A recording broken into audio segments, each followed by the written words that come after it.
ushawahi kuwa so sure kwamba hii ngoma ni kubwa alafu isiwe kubwa? Ishatokea. Na How disappointing is it?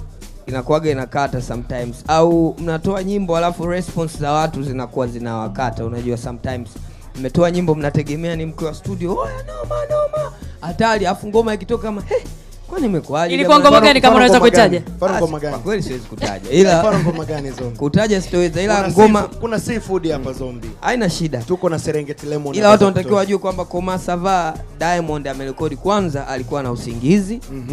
Yaani wakati anarekodi nyimbo alikuwa anawahi kwenda kuswali.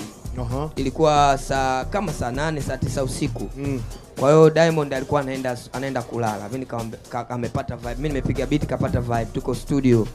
Kwa vibe ile ngoja niweke tu kama vibe. Akaweka kitu, kesho yake mwenyewe alikuwa akumbuke ameingiza kitu gani. Kwa hiyo mimi nikafanya arrangement ya